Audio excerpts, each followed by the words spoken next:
This is Smithy.tv.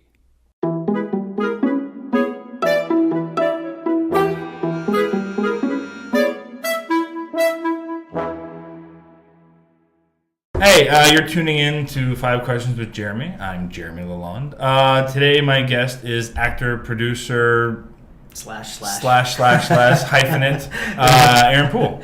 Hey, gang. Thanks for coming in, buddy. Yeah, no problem. No, buddy, we just met, but old pal. The Canadian moniker. And before we get into like nerdy industry stuff, I just found out Aaron's a big Lego nerd. Yes. I like how excited your eyes are getting right now.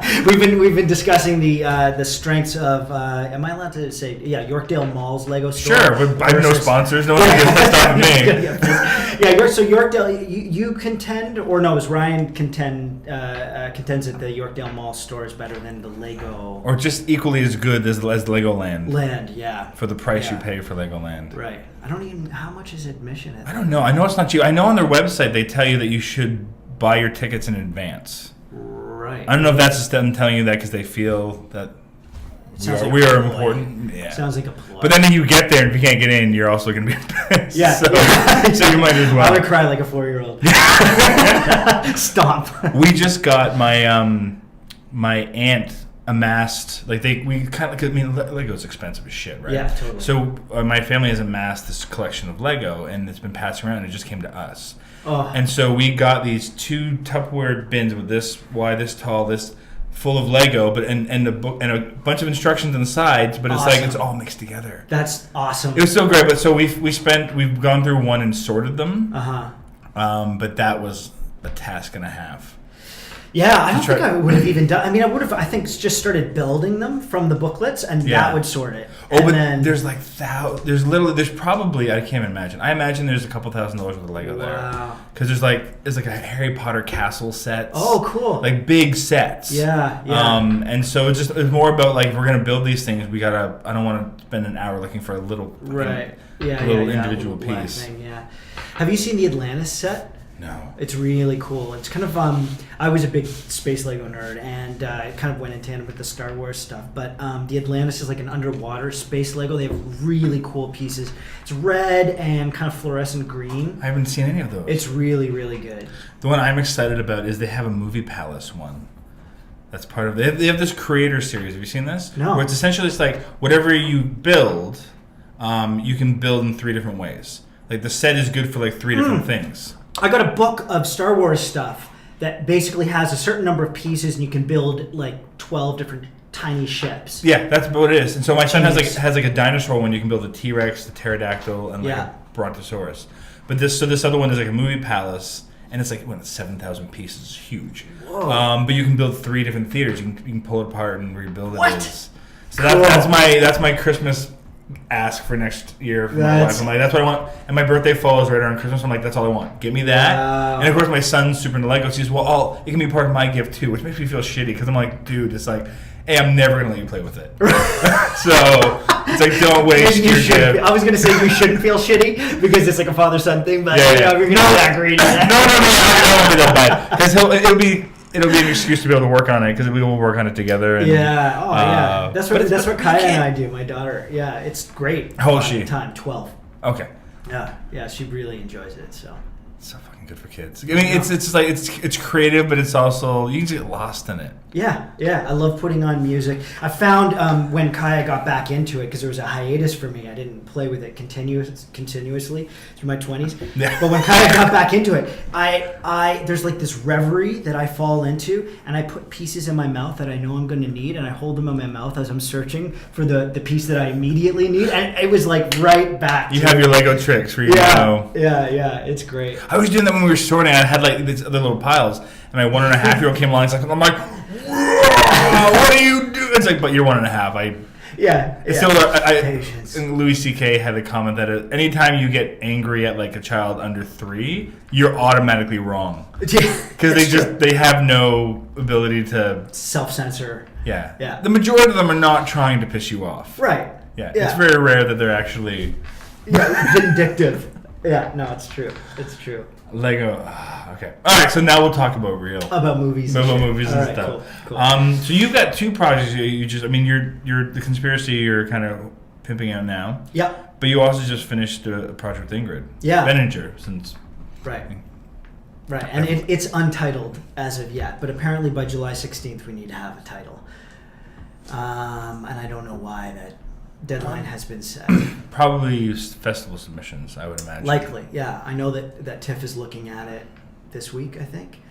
And but it's great. I mean, I love Ingrid's movies, and it was a really interesting process. I don't know if you know anything about. Yeah, I know.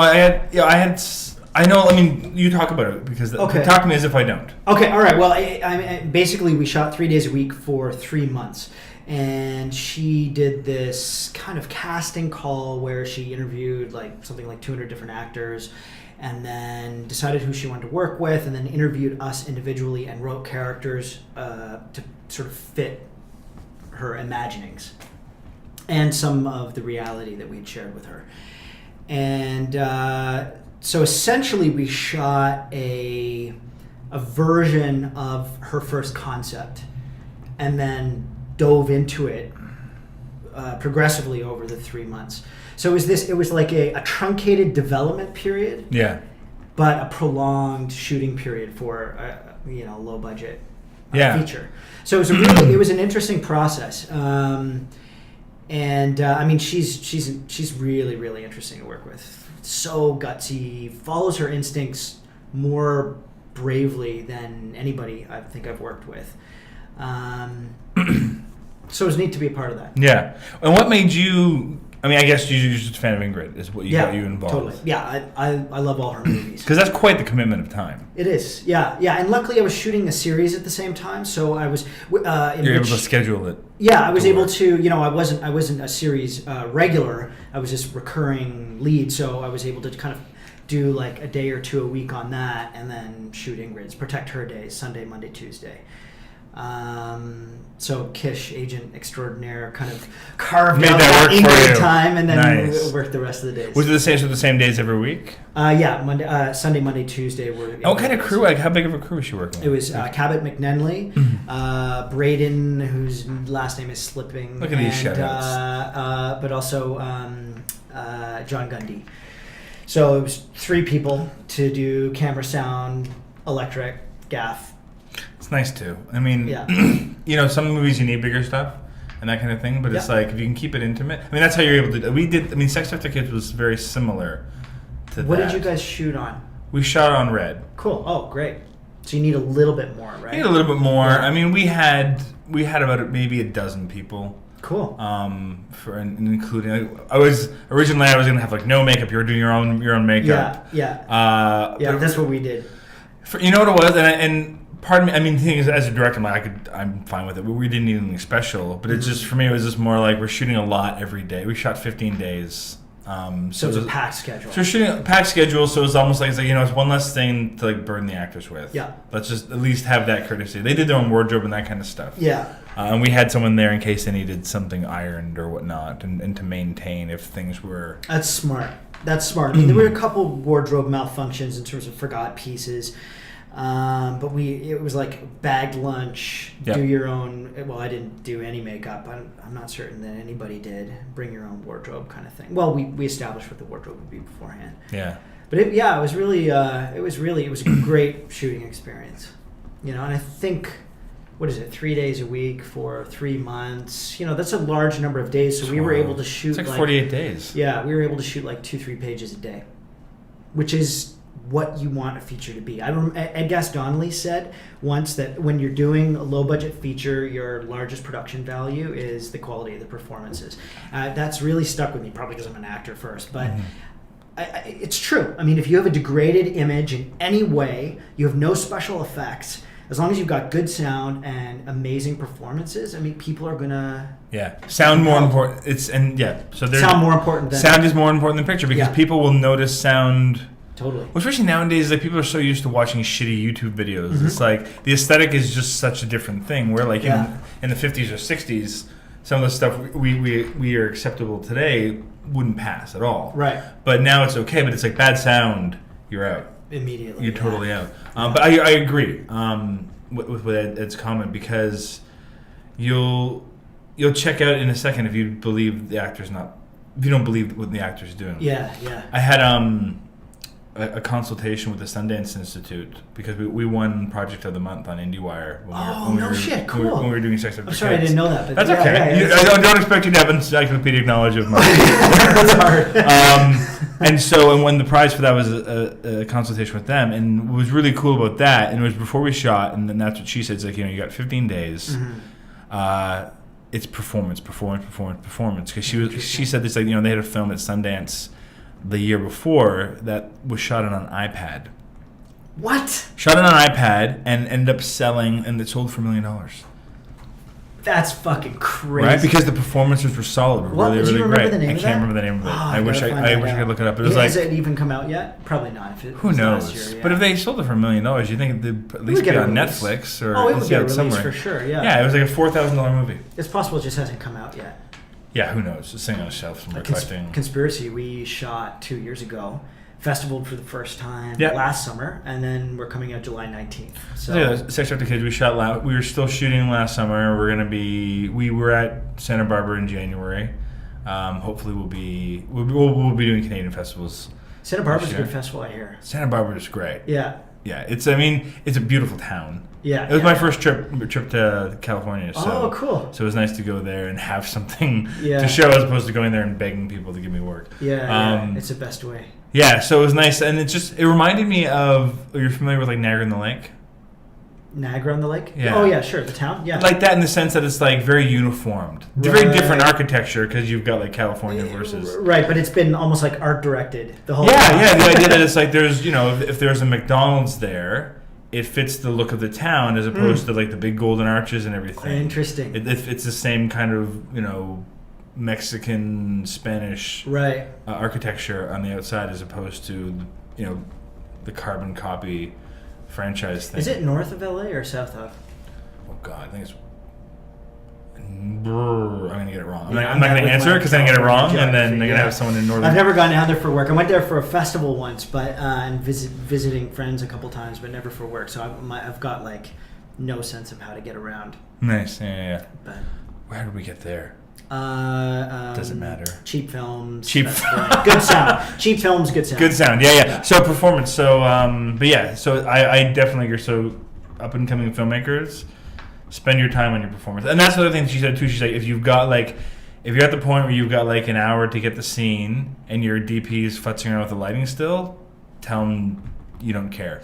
Because if you can buy yourself an extra take or two, that's more important than the perfect looking shot. You could never convince a DP. No, you won't. Of that. But it's funny, like I work mostly in independent film, and the people I fight with most on set, not that I'm difficult, but when tension invariably is running high, actors fight with the camera department because we both want to be at our best with the little time that's available. Yeah. And it's a recurring issue. And I work with fantastic DOPs, but I mean, they're fantastic because they give a shit. Yeah. In the same way that I do. Well, that's just it. And then you got me in the middle going, I care about both, and I don't want to tell either of you that what you're doing isn't as important as the other person. Yeah. But it's interesting as a director, getting that advice from, a place like the Sundance Institute, that's really cool to hear.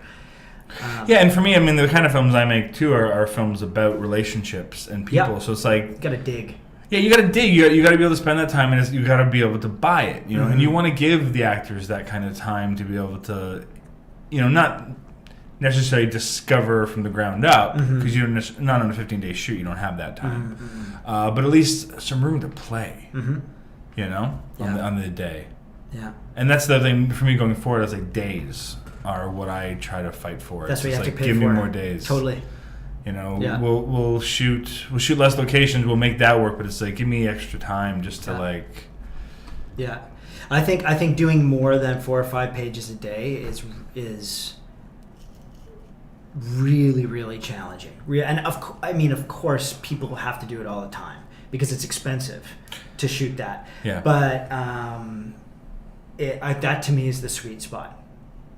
Yeah, if you can get away with it, it's great. And for me, it's you dictate your shooting style. For me, it's like I'll do oneers. Right. And those are great to do, and if you can get away with them, but it also puts a lot of pressure on you guys. It does, yeah. In a way, it's a great because if the scene can work that way, it's so magical and it's great. But you're kind of rolling the dice a bit too, and putting a lot of pressure on you guys, right? Because it's different. It's like, you could argue that it's like, well, in theater you're doing wonders all the time. It's like, but there's a month-long rehearsal process or 2 months. Oh yeah, absolutely. It's like we didn't even have a fucking table read for this. Yeah. And go. You just met your love interest. Yeah, you guys have been together 9 years. Go. And fuck. Make it real. Make me feel something. Yeah. Not gonna happen. All right, want to do some questions?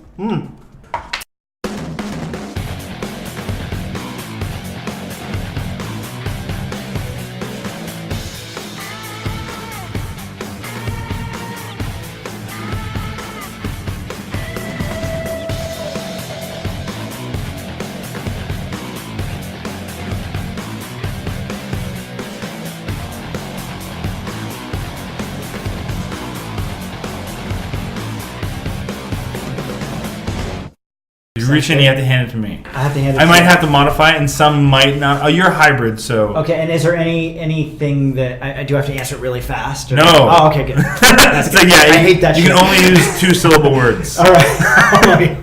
The 5 instructions. Have you seen that? The documentary. You get no shot longer than like a second 15 and a half. frames or something like that. Bullshit like that. The 5 instructions is a great documentary, especially for film nerds. Unbelievable. It was essentially just it's about 2 filmmakers having a pissing contest, and it's Jorgen Leith and Lars von Trier, right? Yeah, Lars von Trier was Jürgen Leith's protege. Yeah. And so Jürgen Leith was in Haiti in what von Trier says was a depression for 2 decades. And so von Trier invites him back to Denmark to remake his most famous short film in 5 different ways with various obstructions every time. But each one was like something he hates. Yeah, absolutely. So it was like, do it animated. Right. Yeah. Do it like no shot longer than 15 frames because he hates tight, really. But every time he did it, he made an amazing film and made it better. And so he was pissing. Yeah, don't get it away. But it's amazing off von Trier too. Yeah, so it's the dialogue, it's the making of the shorts, and the shorts themselves turned into a feature. It's amazing. Yeah, really, really solid. Check it out. I bought the DVD, but I'm sure you can get it. It's available at like Queen Video and online. But even on iTunes, I'm sure you can get it. Oh, for sure. Yeah. Get it by any means necessary, whatever that means to you. That's right. Okay, so what? Okay, this. You can answer this either as an actor or a producer or both. It's up to you. What was the main difference between making your first film and your second? Oh man.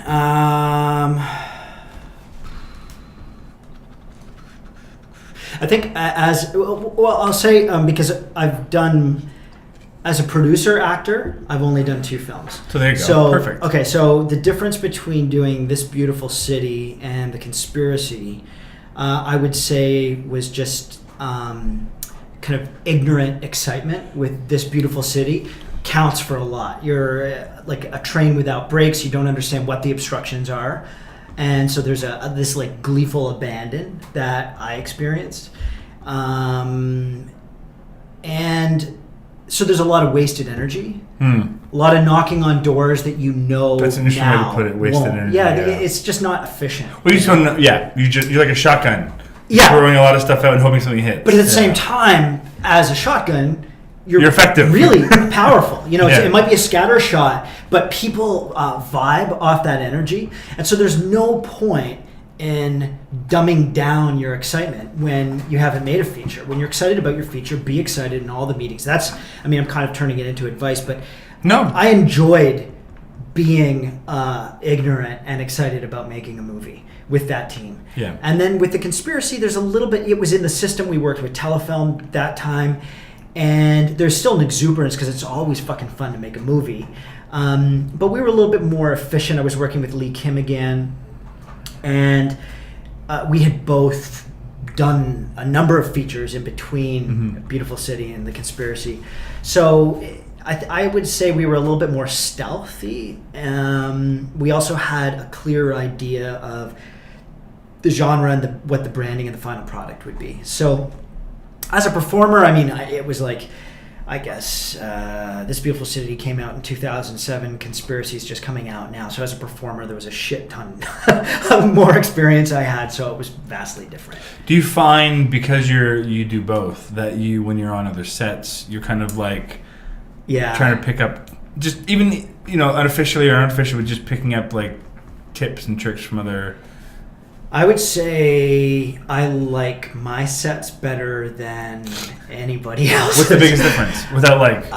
probably I'm just allowed to be in control. The experience of it is that much more positive. It's like, I have to do spray, but this time it's okay.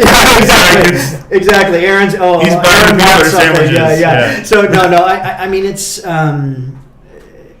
I think, honestly, it just comes down to... I don't think my sets run more efficiently. I just you're just able to enjoy running sets better. And so when I'm on other people's stuff, I find that I really have to like censor myself, and because it's just a different style. It's like a different relationship, Yeah, I mean, with me, it's just like I'm never on anyone else's set, right? Or rarely. I mean, I work as an editor too, so it's like occasionally I go to set or whatever. It's a visit though. Yeah, but so for me, it's just like I always think that's why a lot of actors make great directors, is because a smart actor will be a sponge and is able to learn from a lot of the best ones, where other directors don't get to learn from other directors really, unless you come up as something else. Yeah. Right? Yeah. And you mentor in a different way. I think good first ADs are the best teachers for producers. Yeah. And good seconds. So they're the people that I pay attention to most. And because you have to have that dual brain where it's like you're dealing with people, but you're also dealing with time and money and all that fun shit. Yeah. All right. Number 2. This is like fortune cookies. Is there a famous role of the opposite sex that you'd like to play? Whoa, that's a great question. I hope you'll edit out the pause. Nope, it's all. If you fart, it's going to be on here. Maybe. It's it's funny. I was just watching one of the Cate Blanchett Elizabeth films again. I haven't seen them. I just remember the poster of her being on a horse with a sword. Yeah, and there is just wondering how historically accurate that was. Yeah, I mean the limit. I don't know. Anyway, she may have appeared in front of her troops. I mean, she was pretty badass queen. She's a historical figure that is fascinating to me. Like studying classical theater, we had to do a lot of sort of the history, and that's a fascinating female historical figure that would be fun to interpret on film. And so actually, Orlando passed through that time period, didn't? Red hair. I think it's a Jane Campion movie, but it's that fascinating British actress, kind of androgynous. And she. I know. I'm totally blanking on her name, but that's a really cool role. I think it would be fun. I think it would be, and so she interpreted. I think she starts out as a male and then ends up as a woman. It's almost this sort of ancient soul that travels through time and turns into a female. That's a really great character. There was an interesting article in like one of the big London papers about how. It's been like one of those conspiracy things for years, but how one of the royals was actually a male masquerading as a female as the queen, because I can't remember which one. You'd have to look it up.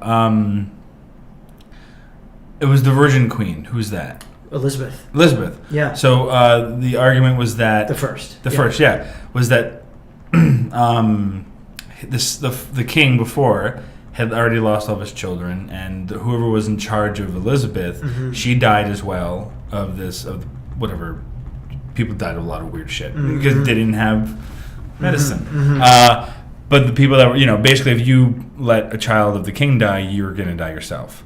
Interesting. And so they found that there was this boy in the neighboring village who was the same age, and so they brought him in and had him basically masquerade as the queen.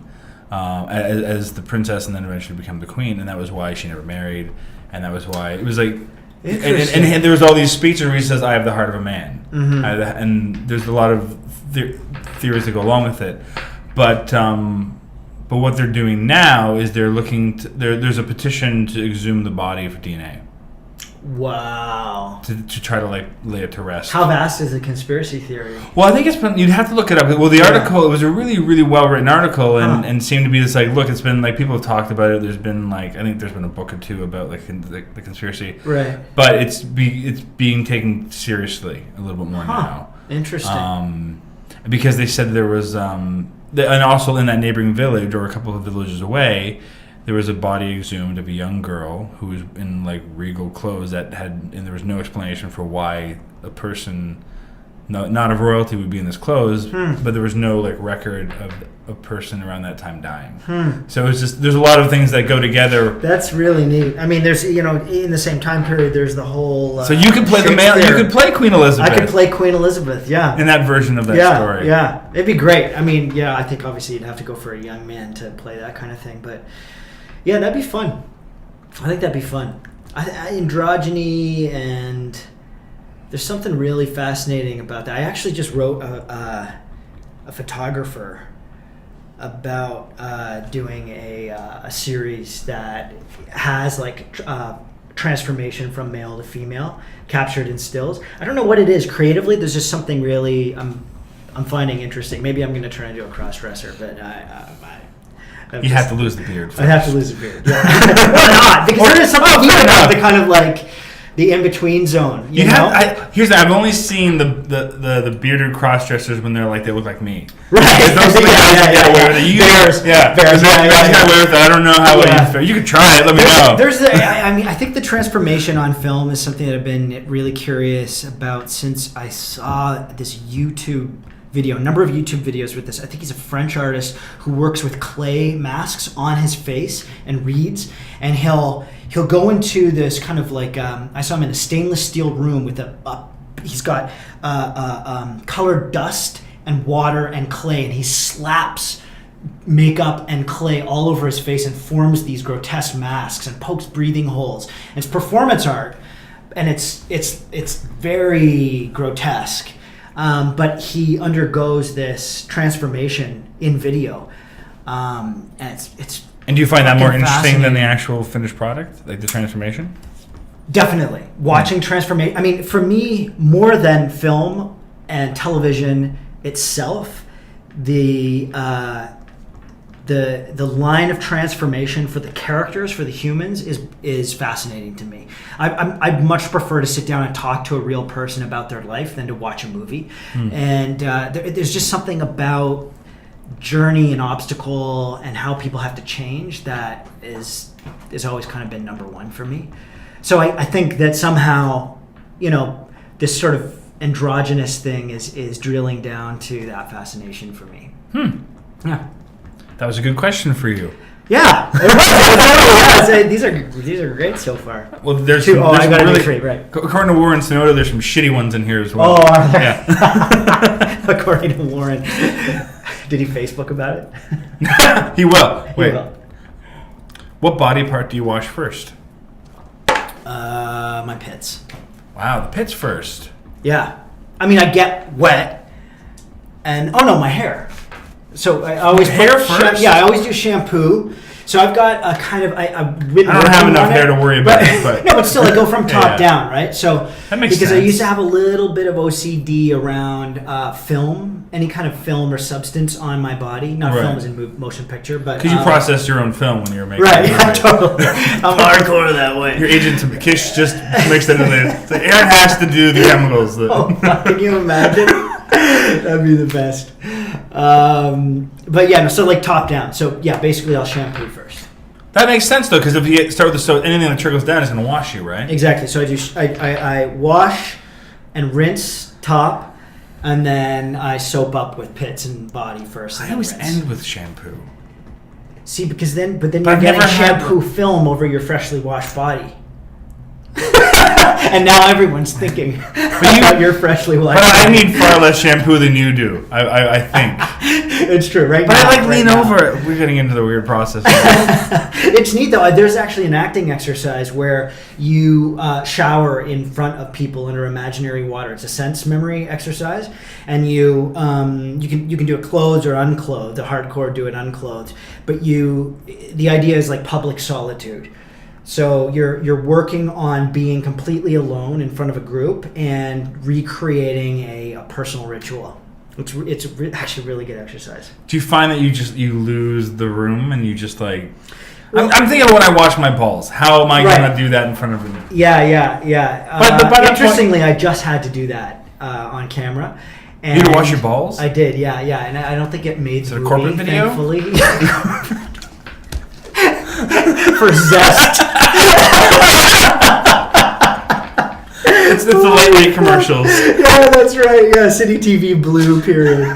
Oh my God.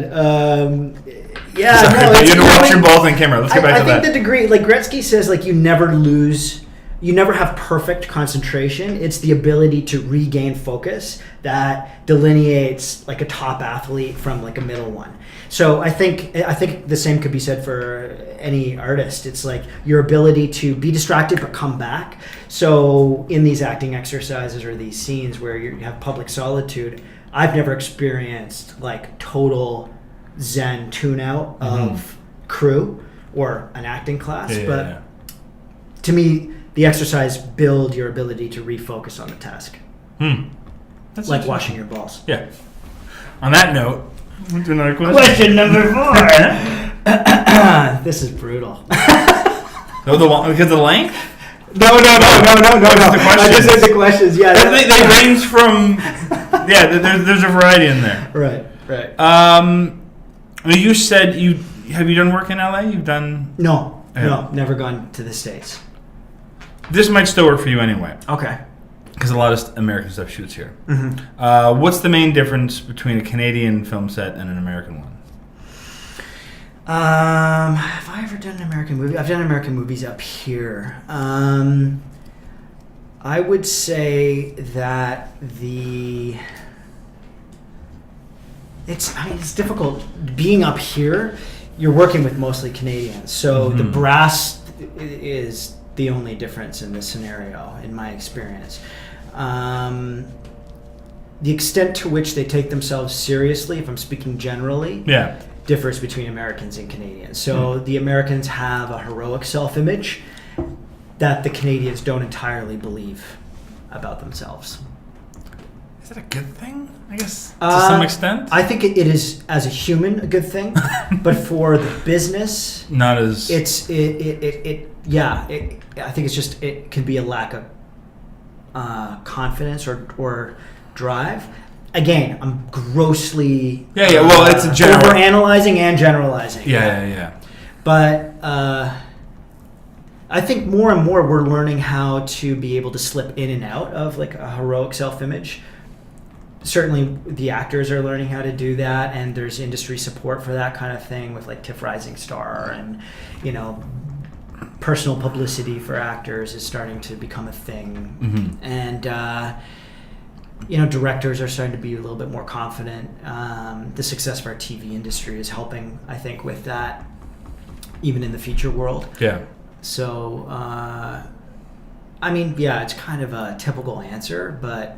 No, but I think just in general, and I haven't been doing this for forever myself, but I just notice, even in the small time that I've been involved in film in Canada, is just like the type of stories we're telling is changing. Yeah.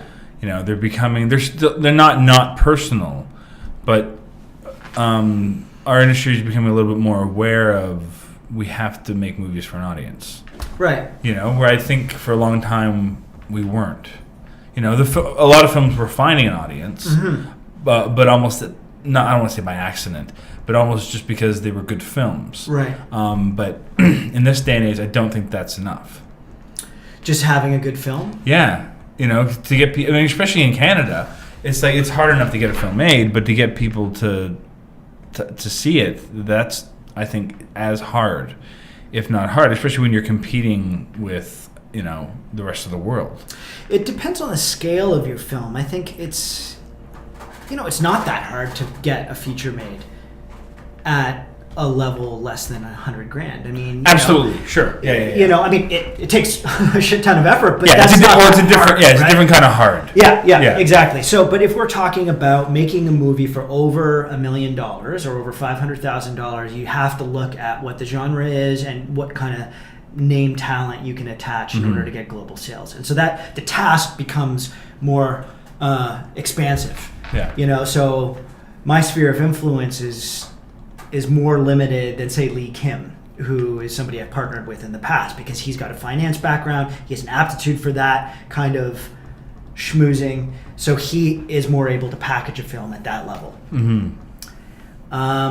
So the challenges and the obstructions are different, for sure. And I'd say it's like, I've drawn this comparison before, but the Canadian industry is like, when I started, it was kind of like an awkward tween or early teen, where it's like you kind of start recognizing your own ability or beauty, but you're awkward and insecure about it. But now we're kind of getting into this point, and the success of the television industry is helping, where we're getting a little bit more confident, trying other clothes on, and hanging out with cool crowd. And it's not necessarily a good thing.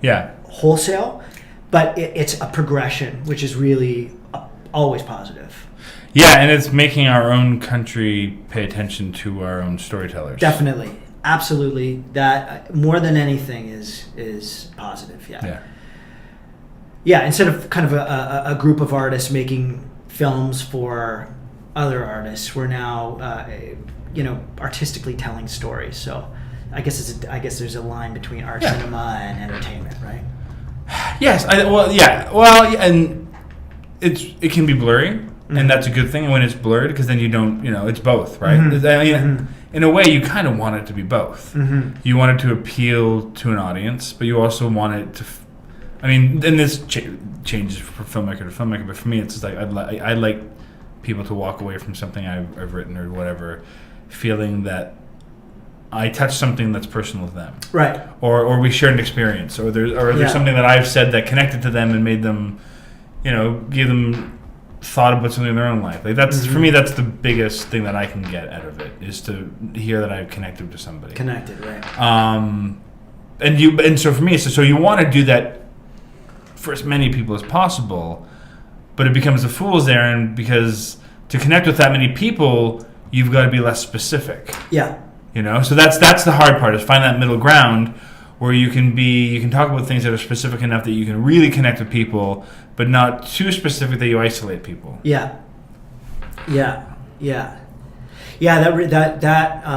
balancing act is challenging, and it depends on too the scope with which you want to make the story too. Yeah. So if you're making a film for $250,000, you can afford to be a little bit more personal and specific, as opposed to making a movie for $1.5 million or $5 million. Yeah. The other thing that I took away from, one of the other things from that Sundance call that I had, was they said you need to have 2 trailers for your film. One trailer is for the film festivals, and that trailer is all about how this is like nothing you've ever seen before. Interesting. It's this totally experience. You've never had this before. And then your trailer for your release is, if you like this, you're gonna love this. Wow. It's the exact opposite brain. Right, because you're talking to different people. Yeah. I've never heard that advice. That's ingenious. Yeah, it's sad, but it also makes sense too, right? Totally, man. It's probably like opening a restaurant. It's like you have to balance your menu between the foodies who are gonna spread the word about your restaurant and the regular customers who are going to come in from the neighborhood. Yeah. So, that's kind of a neat task. I like that idea. I think as a filmmaker, you can't help but have to have somewhat of a marketing brain. Right. Especially if you're applying to any of the funding agencies, you have to be able to say, what are your comparison films? Mm-hmm. Why is anyone going to come see this thing? Mm-hmm. Right? And so you've got to think about that at an early stage now. And at the same time, I think understand what your personal brand is, like why you are different from absolutely everything that's been made. And that's something why you should be telling the story. Yeah, and I think that, in this kind of like 15, 16-year-old mentality that our industry is in, that's being neglected. Because right now we're all about keeping up with like the cool crowd a little bit and like aspiring to meet the standards of genre. More and more people of international name value are being sought as attachments to our Canadian features, which is totally smart business. But what's being neglected is the individual writer director's brain and brand. And the guys who I think are distinguishing themselves, the very few that are able to balance where they fit into genre and the global perspective, but also what they've got personally. So it's exciting to imagine a time when more and more of that will be possible in our homegrown industry. Absolutely. Yeah. Last question. Right.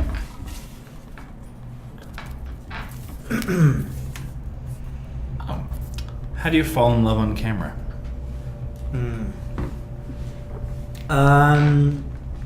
Me personally, I find what is adorable about the other person. And what if they're like dead inside and there's nothing? Like Kristen Booth, for example. I love you, Kristen. I mean, I think across the board, everybody's always got something. Like I said earlier, like I do find people fascinating. Right. So everyone's got something. Everyone's got something that to me is fascinating. I also need to acknowledge what I find repulsive personally about people, or whether it be it's never a physical thing. It's always like an internal thing that I feel judgmental about. But acknowledging those things allows me to kind of fall. So I think that's kind of the beginning of the process for me. Do you find it's easier to love someone or hate someone on camera? Me, it's easier to hate. Because you have so much of it.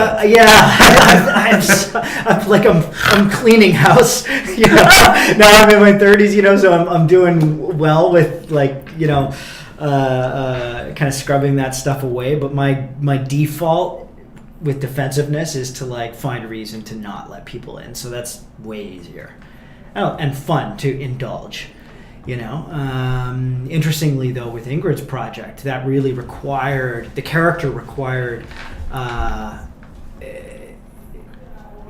he was required to come out of a very negative period and into love and vulnerability. So it was great to kind of work on that stuff personally. And who are you? Because I probably know just what most people know about that project, but is there a lot of integration? Is it an ensemble? How's the story? The story is about a man who happens to be an acting teacher, whose son is the same age that he was when he had him. So that transfer of power is occurring at home while he is attempting to teach a group of adults how to be authentic. Are you the teacher? Yeah, so my character realizes how full of shit he is personally, simultaneous to trying to teach people how to be authentic. So it's kind of an interesting study on authenticity and vulnerability. Cool. Yeah. I can't wait. Oh, I know she's so I don't know when this will air, but if it's airing while Ingrid is doing her crowdfunding campaign, please check it out. You'll have to search it by Ingrid because the title is going to be... Yeah, well, by the time we launched Indiegogo, probably will have a title. I think, one thing... I guess we can talk about this. I'm sure she won't care. Ingrid, if you're upset with me, you can just let me know. But one thing when she and I were chatting about it was that she was thinking about making one of the perks being the ability to choose the title.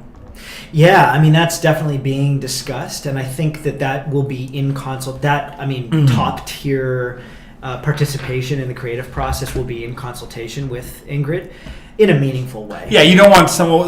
We let people. We had a perk for ours where you can name a character. Oh, cool! But it wasn't like you can't come out and be like, Zaphod Beeblebrox. Right. You know, you had it was like it has to be or something that McDonald's. Yeah, it has to be something that fits within the context. And Yeah. It can't be a corporate brand or anything like that. There's all kinds of provisos, but for somebody who would like to pay to participate creatively, I think it's kind of a meaningful Yeah. and interesting way.